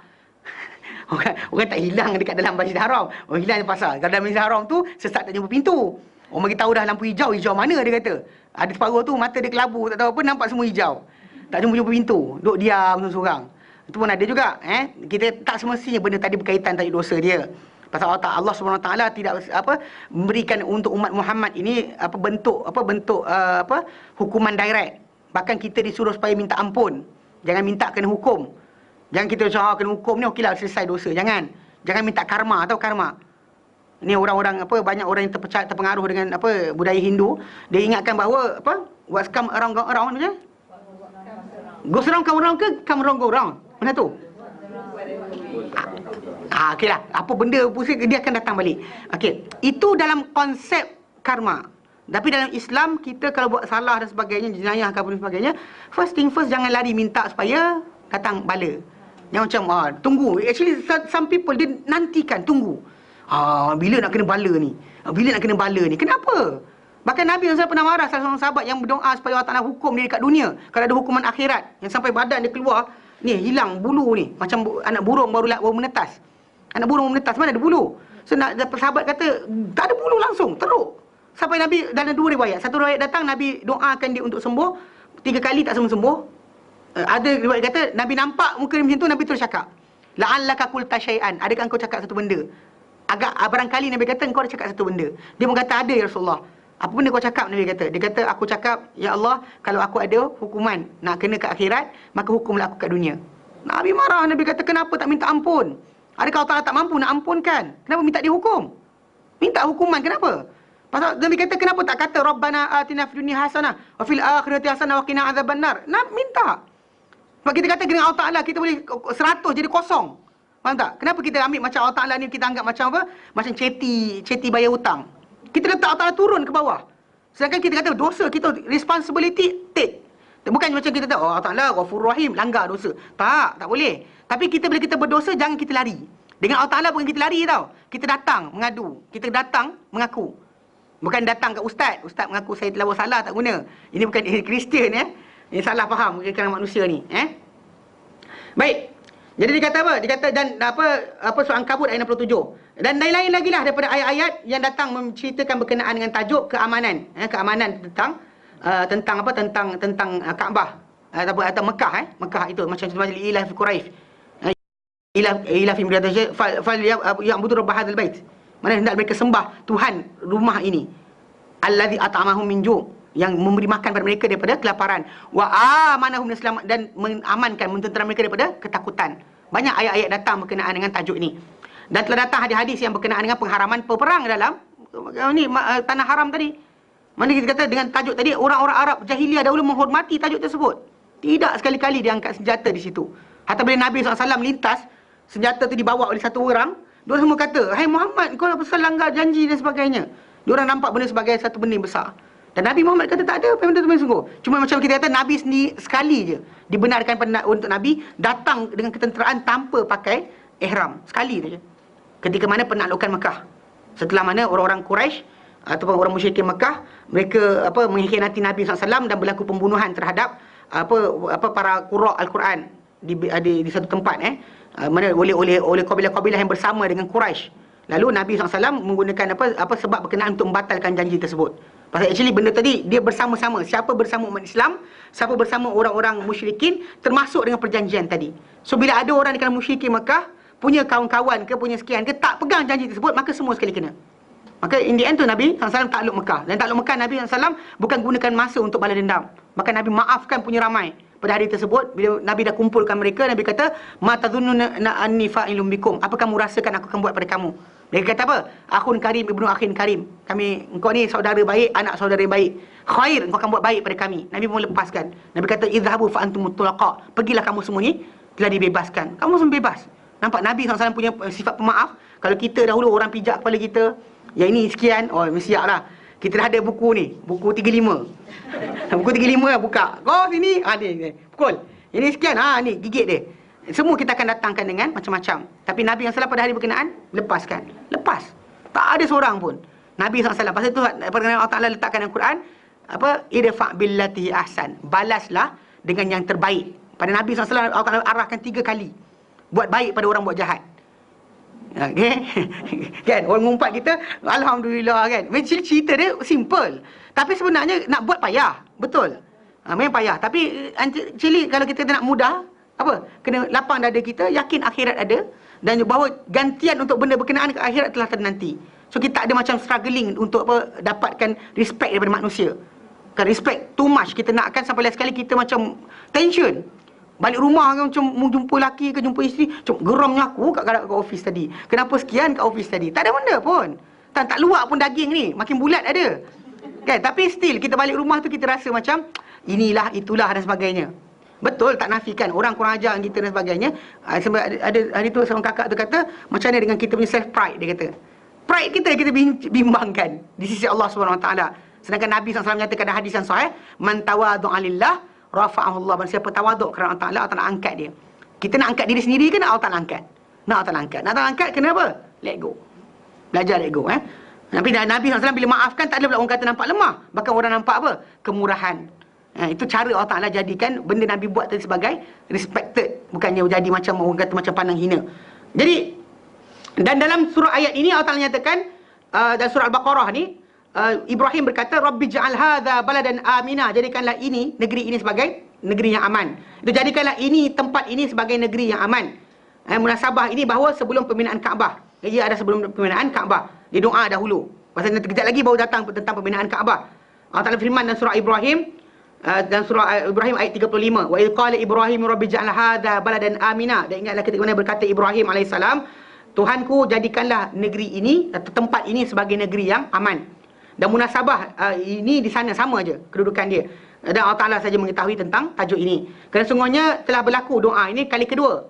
Okey. Setelah mana mungkin juga berlaku doa ini setelah mana dibina Kaabah. Wallahu ta'ala alam. Which one is it? Lepas binaan naik ke ikut aturan surah Al-Baqarah, binaan tu naik lepas doa. Doa dulu baru dinaikkan binaan. Dan ada dalam yang lain mungkin kata terbalik. Tapi kita kata dari segi masalah ni kita tak tahu Allah Ta'ala alam mana satu yang dahulu. Yang pentingnya kita kata doa tu berlaku. Boleh jadi berlaku lepas daripada pembinaan Kaabah, baru didoa sekali lagi untuk penetapan bagi ahli-ahli penduduk negeri tersebut. Dan setelah kelahiran Ishak, yang ia merupakan lebih kecil umur berbanding dengan Ismail 13 tahun. Jarak Ismail dengan Ishak tu adalah 13 tahun, bukan dekat. Dan kerana ini Allah Ta'ala nyatakan dalam akhir dalam akhir doa Ibrahim alaihissalam dalam surah Ibrahim ayat 39, alhamdulillahilladzi wahabali 'alal kibari Ismaila wa Ishaqa. Allah Ta'ala letakkan aturan macam tu. Segala puji bagi Allah, kata-kata Ibrahim, segala puji bagi Allah yang telah mengurniakan kepadaku ketika tua Ismail dan Ishak. Inna rabbi lasami'ud du'a. Sebenarnya Tuhanku benar-benar mendengar doa. Tapi Allah Ta'ala berkenankan doa dia setelah umur dia lanjut. Kadang dia kata orang tu kata nak patut jarak 13 tahun tu ada dalil. Ada dalil. Berdasar pada dalil memang datang dalil berkenaan dengan jarak umur tu ada datang dan dalil daripada asar para sahabat menceritakan. Daripada asar para sahabat jarak umur mereka. Jadi kita kata dari konsepnya kita kata memang diorang anak-anak di doa tadi mungkin datang kali kedua. Wallahu ta'ala alam. Dan Allah Ta'ala firman kat situ, dia kata doa Ibrahim samping dia minta Mekah ni menjadi tempat yang aman, dia kata apa? Warzuq ahlahu minas samarat. Dan rezekikan daripada ahli-ahlinya, penduduk-penduduknya daripada buah-buahan. Kita lihat ini berlaku sekarang. Di Mekah kita kata nak buah apa? Nak buah apa? Durian pun ada. Tak serius, bukti dia durian pun ada. Ada budak-budak kita, saya duduk di Yaman dulu, budak-budak pergi umrah, buat balik tempoyak. Pelik betul. Kan, buat balik tempoyak daripada Mekah. Tempoyak Mekah. Kalau dia kata ada orang tu main ni tempoyak Mekah, kan? Tak ada. Actually benda tadi kebetulan dibawa. Memang sekarang ni nak apa? Buah. Semua ada. Semua buah-buahan ada. warzuq ahlahu minas samarat, dan rezekikanlah penduduknya daripada buah-buahan. Man amana minhum billahi wa yaumil akhir, sesiapa yang beriman dengan di kalangan mereka terhadap Allah Taala dan hari akhirat. Mana berilah rezeki. Dan bahkan benda ni bukan setakat zaman kita, zaman Rasulullah lagi. Mana kita kata Mekah ni, orang ahli Mekah, penduduk Mekah ni kenal anggur, sedangkan anggur tak ditanam di situ. Kena cuaca dan sebagainya tak ditanam. Nak tanam anggur kena cuaca khas, cuaca Yaman, utara Yaman kena. Kalau selatan Yaman tak boleh. Tamar pula Madinah lebih elok berbanding Mekah. Jadi kita kata macam tu, buah-buahan dan sebagainya banyak disebut buah-buahan tu. Rumman, delima, benda-benda tersebut memang di Mekah tidak ada, tapi dibawa daripada luar. Sampai sekarang kita kata macam-macam dibawa masuk dalam. Kita kata rezeki Allah Ta'ala berikan. Tapi zaman Nabi lagi dah ada macam-macam buahan di situ. Ya. Sebab kenapa dalam Quran Karim disebut nama buahan, zaitun dan sebagainya, bukan semua tanam di Mekah. Tapi rezeki itu datang daripada semua tempat. Qala wa man kafara fa umatti'uhu qalilan. Dan berkata Allah Ta'ala menjawab doa Ibrahim, dan sesiapa yang kufur, aku akan beri senang lenang padanya sedikit, sekejap. Thumma attarruhu ila azabin nar, kemudian aku akan akhirat dia ke dalam azab neraka. Wa bi'sal masir, dan ia adalah seburuk-buruk tempat kembali. Berkata Ubay bin Ka'ab, ia adalah kata-kata Allah. Qala man kafara tu Allah Ta'ala yang kata. Okey, dan ini adalah kata-kata Mujahid dan Ikrimah, dan ia adalah yang betul dikatakan betul oleh Ibnu Jarir At-Tabari rahimahullah. Itu betulnya. Dan ini seperti mana Allah Ta'ala firman dalam Quran surah Yunus. Allah Ta'ala nyatakan, innal ladzina yaftaruna 'ala Allahi al-kadhiba la yuflihun mata'un fid dunya thumma ilaina marji'uhum thumma nudhiquhumul 'adzaba asyadid bima kanu yakfurun. Sebenarnya orang-orang yang mengada-adakan pembohongan ke atas Allah Ta'ala, ya, penipuan, mengada-adakan penipuan ke Allah Ta'ala, la yuflihun, mereka tak akan berjaya, mereka tak akan menang. Mata'un fid dunya, kesenangan sementara di dunia, thumma ilaina marji'uhum, kemudian mereka lepas tu kepada kami lah mereka tempat kembali mereka. Thumma nudhikum, kemudian kami akan rasakan mereka al-azab asyadid, azab yang keras. Bima kanu yakfurun, sebab apa mereka kufurkan. Macam janji Allah Ta'ala tadi kan, man kafara, ini hukum dia. Mana orang yang beriman lain dapat janji Ibrahim, siapa yang kufur akan dapat janji Allah Ta'ala ni. Okey. Dan dalam ayat lain surah Luqman ayat 23-24 Allah Ta'ala nyatakan, a'udzubillahi minasyaitanir rajim. Luqman 23-24 Wa man kafara fala yahzunka kufruh. Dan siapa yang kufur, janganlah menyedihkan kamu kekufuran mereka. Ini satu benda yang kena ada dalam diri seorang yang berdakwah. Siapa-siapa yang berdakwah, ajak keluarga buat baik ke dan sebagainya, dalam diri anda kena ada satu lapang dada. Maksudnya jangan kita, orang kata apa, sempit dada, macam tension. Marah pula orang tak ikut cakap. Kita ngaji Yasin Taklim lama, dia tak ngaji-ngaji, kita marah. Kita ikut banyak ustaz, orang tak dengar cakap kita marah. Jangan. Jadi itu Allah kata pada Nabi Rasulullah SAW, wa man kafara fala yahzunka kufruh. Jangan, siapa-siapa yang kufur, tak dengar cakap dan sebagainya, maka jangan sedihkan diri engkau akan kekufuran mereka. Kufur mereka jangan kau sedih. Okey? Ilaina marji'uhum, kepada kami tempat kembali mereka. Falunabbi'uhum bima amilu, dan lalu kami akan beritakan kepada mereka, kami beritahu kepada mereka apakah mereka telah kerjakan. Innallaha, sesungguhnya Allah Ta'ala alimum bidzatis sudur, maha mengetahui terhadap apa isi dalam kandungan dalam dada manusia. Numatti'uhum qalilan, kami akan beri kesenangan pada mereka sementara saja. Thumma natarruhum ila azabil ghaliz, kemudian kami akan heret mereka kepada azab yang keras, yang kasar. Luqman 22, 23-24. 23-24 Dan dalam ayat surah Zukhruf ayat 33-35 Allah nyatakan, a'udzubillahi minasyaitanir rajim. Walaula an yakunan nasu ummatan wahidatan laja'alna liman yakfuru birrahmani libuyutihim suqufan min fiddatin wa ma'arija 'alaiha yazharun. Dan kalaulah tidak, walaula, dan kalau tidak, bahawa an yakunan nasu ummatan wahidah, kalau bukan manusia ni boleh menjadi umat yang satu, ya. Mana kalau anda kata umat manusia ni kan, bukanlah kerana manusia ni bukan umat yang satu, kami pasti jadikan untuk sesiapa yang kufur dengan Allah Ta'ala ni, untuk rumah-rumah mereka ni atap-atap daripada apa? Daripada perak. Mana berkilau-kilau rumah dia tengah-tengah hari tu, nampak menggelip-gelip. Orang Kedah kata menggelip menggelip kan. Dia kata daripada, dan ma'arij, ada tempat-tempat naik, ada tempat-tempat naik dan sebagainya, tempat tinggi rumah-rumah mereka. Alaiha zarun, dan di atas rumah dia akan ada loteng, dia tengok bawah cik kan. Macam dia tengah menguasai tempat, padahal dia tengah perumahan je. Kan? Perumahan tu kongsi, kawasan taman depan tu kongsi juga. Bukan dia punya seorang, tapi naik atas tu dia rasa semua dia punya. Tu biasalah kan. Okay. Jadi kata kemudian dia kata apa? Wali buyutihim abwaban wa surura 'alaiha yattaqiun, dan untuk rumah-rumah mereka ni akan ada pintu-pintu dan juga katil-katil yang di atas mereka akan berteleku, makin akan baring lepak kat situ. Wa zukhrufa, dan juga perhiasan-perhiasan. Wa in kullu dzalika lamma mata'ul hayatid dunya, dan sungguhnya semua itu yang kita sebut kat sini Allah Taala kata ini adalah hanyalah kesenangan dunia semata-mata. Wal akhiratu, dan akhirat, inda rabbika, di sisi Tuhanmu, lil muttaqin, untuk orang bertakwa. Ni bandingan. Mana maksud dia, untuk kalau anda kata dunia ini diberi kesenangan, kesenangan itu hanya sementara sahaja dan bukan maksud Allah Taala redha.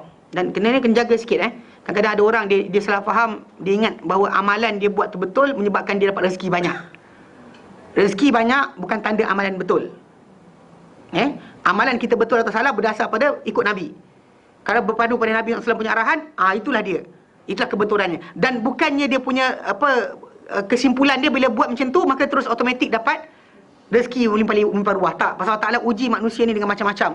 Bahkan di kalangan para sahabat dahulu, kita kata ada di kalangan mereka ni yang kita kata miskin sungguh, tapi dia orang paling bertakwa. Kan, takwa dia cukup dahsyat.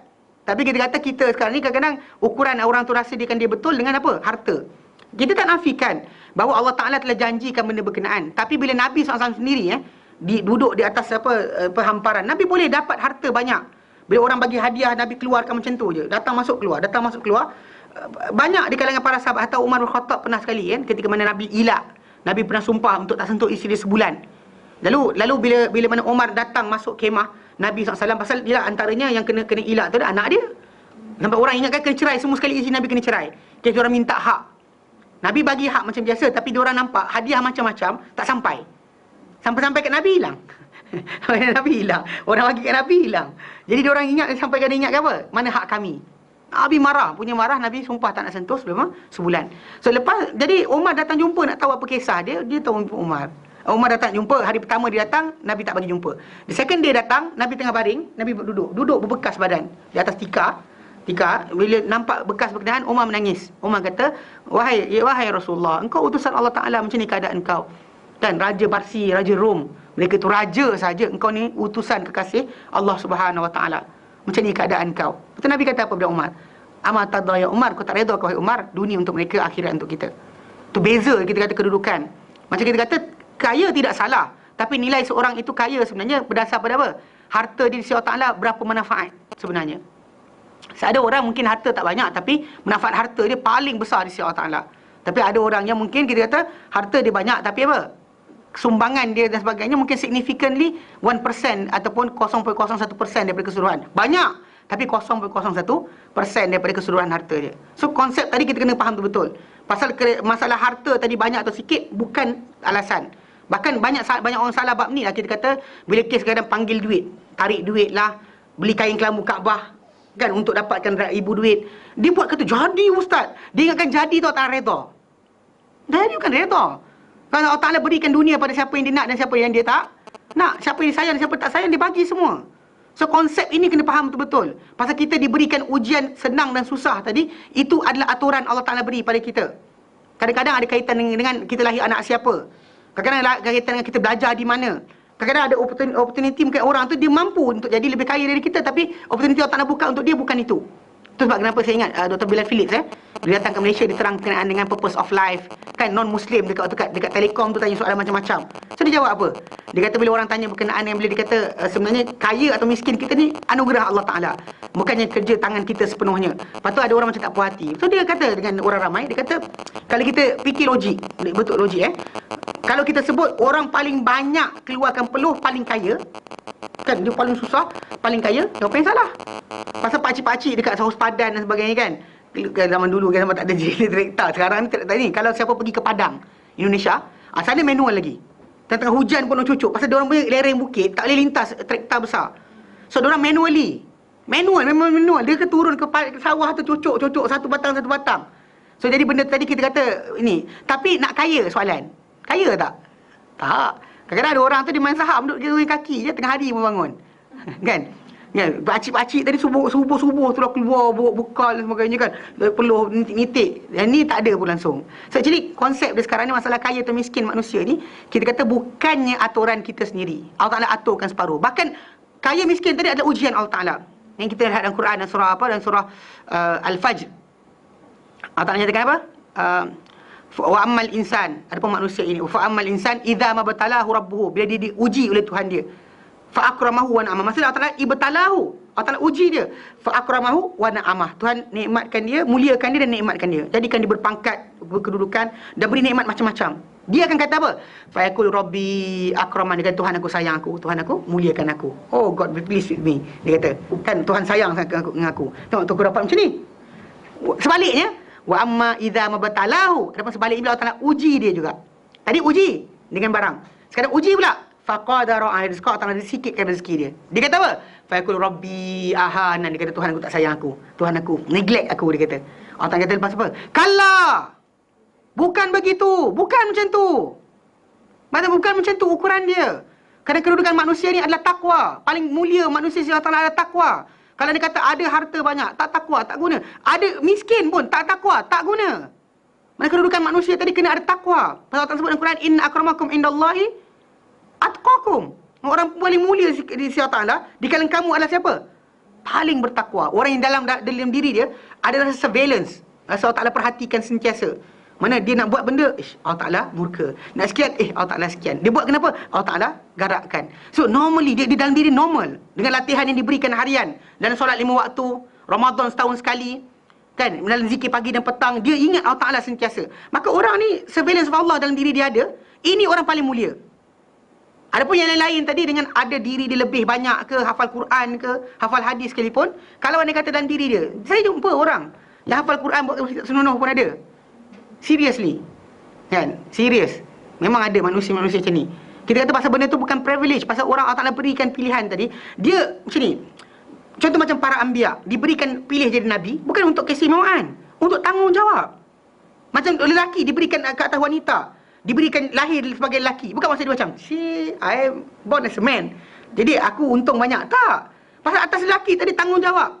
Macam saya kata ni kan. Untuk wanita tak wajib tanggung siapa. Hatta kalau nak susukan anak, laki dia kata, susukan anak. Dia kata, tak nak. Bayar dulu baru susukan. Suami kena bayar. Wajib bayar. Kan? Bayar dulu baru saya susukan. Ini tak konsep dia. Kalau lelaki pula tadi, kalau dia kata bapak dia ada duit. Bapak dia miskin. Tak berkemampuan. Adik-beradik dia. Anak isteri dia confirm. Dia kena tanggung. Yang lain ni, bapak dia, bapak saudara dia sebelah bapak, mak dia punya ni, lepas tu nenek dia, atuk dia sebagainya. Kan? Actually benda tu dia akan relate besar. Orang tengah tanya kan, pasal lebih tak bagi ke sana. Ini pasal tanggungjawab. Dia wajib tanggung, bukan sunat tanggung. Wajib tanggung. Mana bila lahir sebagai lelaki, timbul tajuk jihad. Solat fardu di masjid. Perempuan tak ditanya oleh Allah Ta'ala. Lelaki ditanya. Jiran kamu macam mana? Untuk lelaki. Maksud dia, diberikan kelebihan tadi untuk apa? Persoalan. Macam para anbiya diberikan jadi Nabi. Dia jadi macam solat malam wajib. Solat malam wajib ke atas para anbiya. Nabi Muhammad sendiri solat malam tak adalah wajib kata diri baginda. Mana dia beban lebih daripada banding dengan manusia lain. Hatta kalau seorang nabi tadi sakit pun sebagainya, 2 kali ganda kepanasan biasa. So konsep dia sekarang ni, maksud dia bukan benda tu sebagai sebagai apa? Privilege. Bukan sebagai macam I'm lucky, tak, bukan. Bila dapat benda berkenaan, soalan sekarang apa patut kamu buat? Nampak, faham? Miskin ke, kaya ke, apa sekalipun, itu di sisi Allah Ta'ala sama je. Pasal Allah Ta'ala kira pada kita apa? Masalah orang tadi. Contoh macam bila Nabi sebut apa? Bila sebut berkenaan dengan apa, bila kan tadi dalam first segment kita, bila Nabi SAW ditanya, ayu sadaqati azam, apakah sedekah paling besar nilai dia? Apakah sedekah paling hebat, paling besar? Nabi kata, anta saddaqa, kamu bersedekah, wa anta sahihun syahih, dan keadaan kau apa? Sihat dan juga kedekut. Tarjul ghina, engkau harapkan supaya kaya, wa takhshal faqr, dan kau bimbangkan miskin. Ketika itu sedekah kau paling mahal. Jadi kalau kita relate benda ni, kedudukan kaya miskin sama je. Masalah kita kata orang ni, kita kata yang kaya memang bimbang miskin. Yang miskin memang nak kaya.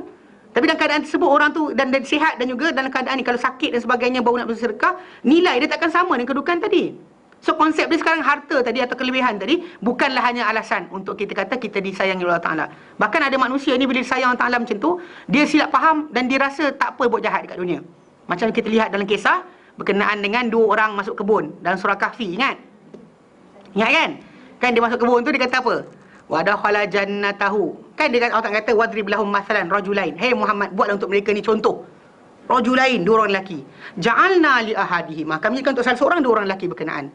Jannatain, dua kebun. Min a'nab, min nakhli, apa daripada anggur-anggur. Wa nakhli, dan juga tamar. Okey, wa fafnahuma bin nakhl, dan daripada kebun daripada anggur, dan kami selang-selikan dia dengan tamar. Wa ja'alna bainahuma zar'an, di antara dua kebun tidak ada tanaman-tanaman ini pula. Kiltal jannataini atat ukulaha wa lam tazlim minhu syai'a. Dua-dua kebun dia tadi sentiasa keluarkan buah, keluarkan hasil. Wa lam tazlim minhu syai'a, tak ada satu sikit pun terkurang. Mana bahkan setiap ranting, setiap dahan semua ada buah. Wa fajjarna khilalahuma nahara. Kami pancarkan tengah-tengah sungai ni, yang kawan ni, satu sungai. Ada kebun. Dalam kebun tu ada sungai mengalir. Wadakhala jannatahu, dia masuk kebun dia. Wa kana lahu thamar, satu hari kebun dia ada buah-buahan. Faqala li sahibi, dia cakap pada kawan yang tak ada benda yang dia dapat. Dia kata apa? Ana aktsaru minka malan wa azzu nafara. Dia gurau, dia sembang saja, tapi dia kata aku lagi banyak. Ana aktsaru minka mal. Aku berbanding kau paling banyak harta. Lebih banyak harta. Okey? Wa azzu nafara, dan better dari segi masalah teman-teman rapat. Kan aku, kawan aku Tan Sri, Datuk, dan kau kawan kau Pak Imam je, Bilal dan sebagainya. Dia kata yang tu. Okey. Dia kata yang itulah. Lepas tu dia kata wadakhala jannatahu, dia masuk kebun dia. Betul dia kata apa? Wa huwa zalim, kawan dia temankan dia. Wa huwa zalimun li nafsihi, dan kadang dia zalim pada diri sendiri, dia berdosa. Dia kata apa? Qala ma adunnu an tabida hadhihi abada. Aku tak rasalah akan binasa benda ni selama-lamanya.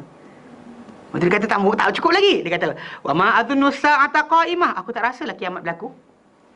Start feeling gitu. Lepas tu dia kata tambah lagi. Dia kata wala irruditu ila rabbi, kalau aku kembali juga, kalau kiamat tu ada, aku kena kembali Tuhan aku. La ajidanna khairan minha munqalaba, pasti aku dapati berbanding kebun ni lagi baik lagi. Pasal Tuhan sayang kat dunia, Tuhan sayang kat paling salah. Paling salah. Perkiraan yang salah. Tadi orang kata kalah, yang Allah kata kalah tadi, ada sini duduk dia. Pasal kadang orang tu lupa diberikan, contoh macam bila dapat hafal Quran kan. Tu pun tak bagus. Aku hafal tadi. Start tu habis. Hangus semua sekali. Hangus. Tak ada guna langsung. Amal yang dibuat tak ada guna langsung. Selagi tak bertaubat, kosong, habis. Tu jaga bab ni. Segala kelebihan, maksud dia bila Allah tak beri lebih pada kita, maksud dia apa? The question is actually apa? Kita punya apa? Responsibility. Macam para anbiya saya kata tadi, dapat lebih bukan maksud dia apa? Untuk melagak sombong. Tapi untuk kata apa? Allah Ta'ala sampaikan ke tidak. Diberikan akal paling sempurna, sifat paling tinggi, akhlak paling mulia, keluarga paling baik. Para anbiya dijadikan macam tu supaya apa? Bila dia laksanakan tugas, dia tak ada persoalan untuk orang tentang tu je. Maka Allah Ta'ala berikan kelebihan untuk apa? Untuk supaya dia jalankan tugas dia. Tugas dia. Lebih untuk tugasan, bukan lebih untuk belagak. Macam orang merdeka dengan orang tak merdeka. Yang tak merdeka tak wajib sembahyang Jumaat. Tak wajib zakat. Yang merdeka wajib sembahyang Jumaat, wajib bayar zakat dan sebagainya. Maksud dia kelebihan, maksud dia apa? Tanggungjawab. Responsibility. Lebih tu adalah responsibility. Dan Allah firman lepas tu dia kata apa? Thumma attarruhu ila azabin nar. Kami akan tarik dia, aku akan tarik dia kepada azab neraka, wa bi'sal masir, dan dia seburuk tempat kembali. Itu maksud dia aku akan balikkan dia. Okey, aku akan ikutkan dia setelah mana keserangan dunia, dia dapat aku lapang kepada dia macam-macam. Okey, daripada apa yang didapat daripada dunia ni, dapatkan apa rumah dan sebagainya, tempat-tempat tinggal, aku kembalikan dia kepada apa? Azab neraka dan seburuk-buruk tempat kembali. Dan makna dia bahawa Allah Ta'ala akan tangguhkan untuk mereka dan lambat-lambatkan. Kemudian Allah Ta'ala akan hukum mereka dengan apa? Hukuman yang mengejut. Yang kita kata tak ada lagi sebarang penolakan untuk perkara berkenaan. Seperti firman Allah Ta'ala dalam Quran dan surah Al-Hajj ayat 48. Allah Ta'ala nyatakan wa ka'ayyin min qaryatin amlaytu laha wa hiya zalimah thumma akhadhtuha wa ilayyal masir. Dan seolah-olah barangkali kalau kamu nak contoh, dia kata, Allah Ta'ala kata, mana banyak di kalangan kampung-kampung ni yang aku tangguhkan mereka, beri tangguh mereka dalam keadaan mereka ni zalim, ingkar perintah aku. Mereka zalim tapi aku tangguhkan. Summa akhadhtuha, kemudian aku hukum mengejut pada mereka. Sekejap, sekelip mata Allah Ta'ala biarkan sampai bila hukum tadi, tak ada mereka ni alasan untuk kata tak tahulah, tak ada. Semua kena. Okay? Wa ilayyal masir, kepada aku lah tempat kembali. Dan dalam sahihain, dalam kitab Bukhari Muslim, la ahadun, tidak ada seorang asbara ala adza sami'ahu min Allah. Tidak ada siapa yang lebih sabar ke atas penyakitan mana orang kata menyakitkan, perkara menyakitkan yang didengar berbanding Allah Ta'ala. Mana tak siapa kalau kita dengar orang kata ini penipu, Okey, dia sekian-sekian. Banyak manusia kena tuduh macam-macam, tapi tak ada siapa lebih teruk diberikan kata-kata yang buruk didengari berbanding Allah Subhanahu Wa Taala. Kenapa? Kerana mereka jadikan untuk Allah Taala, fa innahum yaj'aluna lillahi la yaj'aluna lahu walada. Mereka jadikan untuk Allah Taala anak. Wa huwa, sedangkan dia Allah Taala ni yarzuquhum wa yu'afihim, beri rezeki pada mereka juga apa? Menyelamatkan mereka, memaafkan mereka. Macam kita lah bagi anak kita makan, kemudian dia pergi rumah jiran. Dia tolong sapu sampah. Kan kita bagi dia makan, kita bagi dia besar, lepas tu rumah jiran dia bersihkan, dia cat rumah jiran, kita pandang je. Anak aku ni, kan aku besarkan, aku sekian, lepas tu dia sebut jaga jiran. Betul lah, Nabi SAW suruh jaga jiran, tapi mak bapak dia neglect langsung. Lepas tu mak bapak dia, okeylah mak, nanti minggu depan lah pula. Dia kedepankan orang lain kat atas ibu apa. Apa rasa? Okay, sekarang ni Allah Ta'ala lagi dahsyat daripada tu. Bukan setakat masalah pembesaran tadi. Semua kurniaan. Hatta sekarang ni kita hidup masih lagi dapat kurniaan Allah Ta'ala. Bila manusia tu kufur, kan, engkar, Allah Ta'ala paling penyabar. Kita kata ada orang sabar, tak ada siapa sabar Allah Subhanahu Wa Ta'ala. Ya, sabar Allah Ta'ala. Kerana Allah Ta'ala memang sabar sungguh. Itu nama dia, antara nama Asmaul Husna Allah Ta'ala, Sabur. Mana sangat sabar. Kalau kita agaknya lama dah kena. Tapi Allah Ta'ala sabar. Biarkan tangguhkan. Dan dalam sahih juga, kita sahih, okay, apa Nabi SAW menyatakan, Inna Allah la yumli lizzalimi. Sebenarnya Allah Ta'ala akan menangguhkan untuk orang yang zalim, hatta idza akhadhahu, hinggalah kalau sekiranya Allah Taala hukum saja orang tu, lam yuflithu, Allah Taala takkan lepaskan dia sikit pun, takkan terlepas langsung. Thumma qara'a, kemudian Nabi SAW membaca firman Allah Taala dalam surah Hud ayat 102, wa kadzalika akhdhu rabbika idza akhadhal qura, demikianlah hukuman Tuhanmu apabila dia menghukum satu kampung tu, wahya zalimah, dan keadaan dia zalim, inna akhdahu alimun syadid, sebenarnya hukuman Tuhanmu mana adalah amat pedih dan juga amat keras. Surah Hud ayat 102. So kalau Allah Ta'ala hukum, takkan lepas dah. Kalau Allah Ta'ala lepaskan tangguh, maksud dia masih ada berikan penangguhan. Dan bahkan kadang-kadang musibah kita kena, jangan kita anggap benda sebagai hukuman Allah Ta'ala stop. Kalau mati terus lain cerita lah. Kadang-kadang kata masih hidup lagi, maksud dia Allah Ta'ala masih lagi beri peluang untuk bertaubat. Kalau Allah Ta'ala sebut dalam surah Sajadah, Allah Ta'ala kata apa? Falanudhiqannahum minal adzabil adna, kami pasti akan kenakan mereka azab yang apa? Yang kecil, yang rendah, dunia, yang kecil. Dunal azabil akhirat, bukan azab yang besar di hari akhirat. La'allahum, moga-moga mereka apa? Yarji'un, kembali semula. Maksud Allah Ta'ala sayang ke benci? Sayanglah. Cuma manusia ni sering macam kena musibah je, tak sayang aku. Tak, Allah Ta'ala sayang. Allah Ta'ala suruh balik. Hatta bila kita kata zaharal fasadu fil barri wal bahr, telah muncul kerosakan di daratan dan lautan, bima kasabat aydina, sebab apa dibuat oleh tangan-tangan manusia. Allah Ta'ala kata apa? Liyudhiqahum ba'dallazi amilu, sebab Allah bagi rasa mereka sebahagian hasil kerja tangan mereka. La'allahum, moga-moga mereka apa? Yarji'un, kembali. Maksud Allah Ta'ala bukan hanya berikan benda kerana sia-sia, tak. Dia beri supaya kita berpatah balik. Maksudnya dia apa? Sayang. Jelas? Okay, baik, kita berhenti kat sini insya-Allah. Wallahu ta'ala alam. Wa sallallahu ala sayyidina Muhammad wa ala salam walhamdulillahi alamin. Subhanaka hamdika asyhadu an la ilaha illa anta astaghfiruka wa atubu ilaik. Assalamualaikum warahmatullahi taala wabarakatuh.